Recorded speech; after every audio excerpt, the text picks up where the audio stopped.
حضرت حکیم الامت مولانا تھانوی رحمۃ اللہ علیہ ایک جگہ بات کہنے کے لیے ان کو بلایا گیا، وہاں تشریف لے گئے،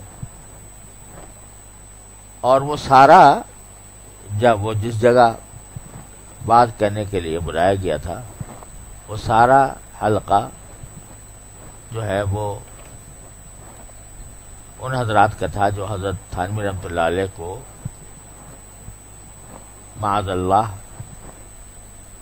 یہ سمجھتے تھے کہ آپ نے رسول کریم صلی اللہ علیہ وسلم کی شان میں کوئی گستاخی کی ہے،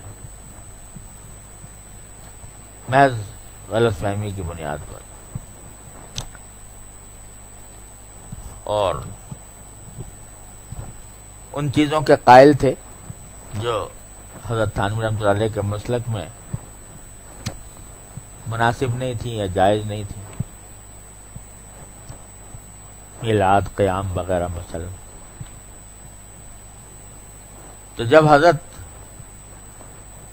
بات کے لیے تشریف لائے تو ایک پرچہ بھیجا کسی نے، اس میں لکھا کہ مولانا کہ ہم نے سنا ہے کہ آپ کافر ہیں،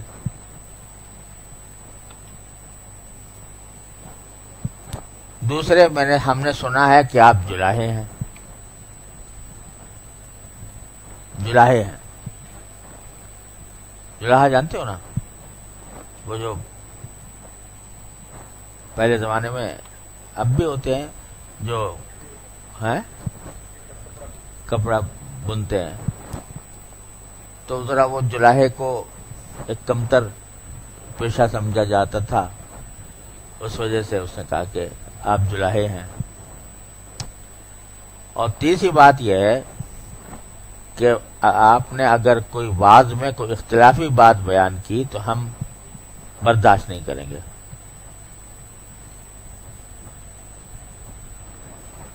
تو اب بتائیے، پہلے نمبر تو کافر کا حکم لگا دیا، دوسرے نمبر پر نسب میں طعن کیا کہ جلائے ہیں، اور تیسرے یہ کہ کوئی اختلافی بات کی تو ہم برداشت نہیں کریں گے، مطلب یہ کہ حسب معمول اپنا کردار ادا کریں گے۔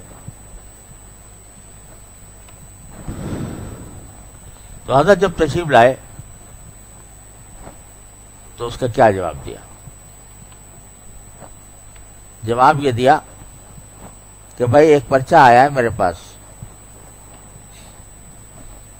تو میں اس کے بارے میں آپ سے کچھ عرض کرنا چاہتا ہوں۔ پرچے میں پہلی بات تو یہ کہی ہے کہ میں کافر ہوں، تو میں اس بحث میں نہیں پڑتا کہ میں پہلے کافر تھا یا نہیں تھا، میں آپ کے سامنے کلمہ پڑھتا ہوں، اشہد ان لا الہ الا اللہ اشہد ان محمد رسول اللہ۔ پہلے تھا یا نہیں تھا، یہ وہ کلمہ ہے جو 70 برس کا کافر بھی اس سے مسلمان ہو جاتا ہے۔ تو میں نے آج آپ کے سامنے کلمہ پڑھ لیا، پہلے تھا یا نہیں تھا اس سے بحث، لیکن اب میں مسلمان ہو گیا کہ نہیں، اشہد ان لا الہ الا اللہ اشہد ان محمد رسول اللہ پڑھ کے۔ دوسری بات یہ پوچھی ہے کہ یہ کہا ہے کہ آپ جلاہے ہیں نسبن، تو میں یہاں کوئی رشتہ لے کے تو آیا نہیں کہ میرے نسب کی تحقیق کی ضرورت ہو، تو اس لیے اگر جلاہا ہوں بھی اور اگر کوئی صحیح بات کروں تو کوئی معنی نہیں ہونا چاہیے اس کے قبول کرنے۔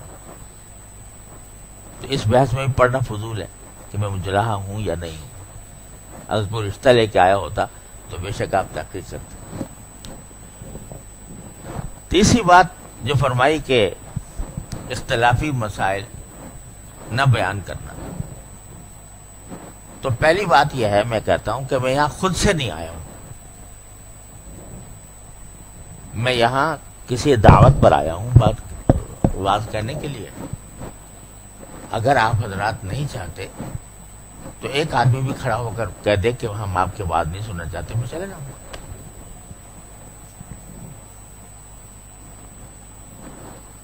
لیکن اگر آپ یہ کہتے ہیں کہ میں بات کروں تو پھر یہ قید نہیں برداشت کروں گا کہ اختلافی مسائل نہ بیان کیے جائیں،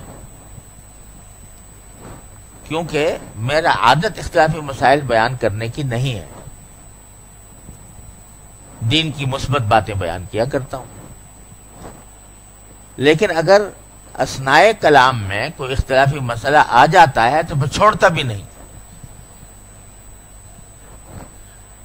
میرے ان باتوں کو اگر باتیں آپ کو قبول ہیں تو میں بات کرنے کے لیے تیار ہوں، ورنہ آپ میں سے ایک آدمی کھڑا ہو کر کہہ دے کہ نہیں ہمیں نہیں منظور تو میں چلا جاؤں۔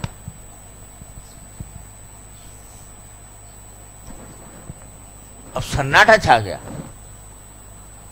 کوئی نہیں، کسی نے بلکہ کھڑے وہ کہہ دیا نہیں حضرت کسی نے کیا کہہ دیا، آپ بیان کریں۔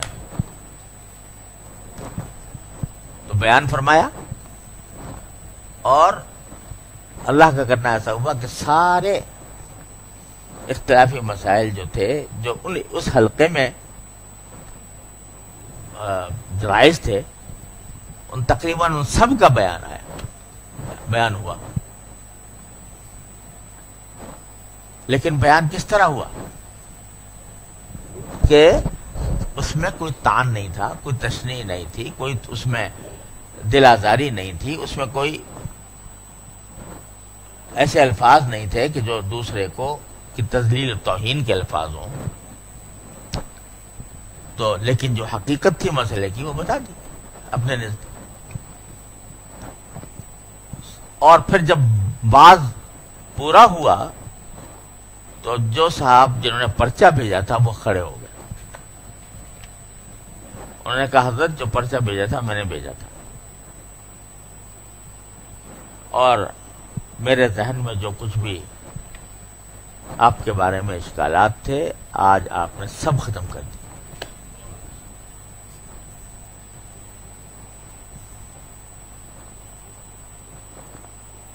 یہ ہے طریقہ، اذا خاطبهم الجاہلون قالوا سلاما۔ اب اگر حضرت یہ کہتے کہ جس نے پرچہ بھیجا تھا ہے وہ مجھ سے بڑا کافر ہے، کافر نہیں اکفر ہے، اور جو مجھے جلاحہ کہتا ہے اس کا وہ جلاحہ، اس کا باپ جلاحہ، اس کا دادا جلاحہ، اور آئے میرے میدان میں کہ کون ہے جو مجھے روکے اختلافی بیان معاملات کرنے سے، آئے میرے سامنے۔ ایک طریقہ یہ تھا، لیکن یہ طریقہ کیا ہوتا ہے اس کا انجام؟ لڑائی، ہو سکتا ہے وہ خون ریزی تک پہنچ جائے۔ اور یہاں سارے معاملات آسانی کے ساتھ طے کر کے لوگوں کی اصلاح کا ایک راستہ نکال دیا۔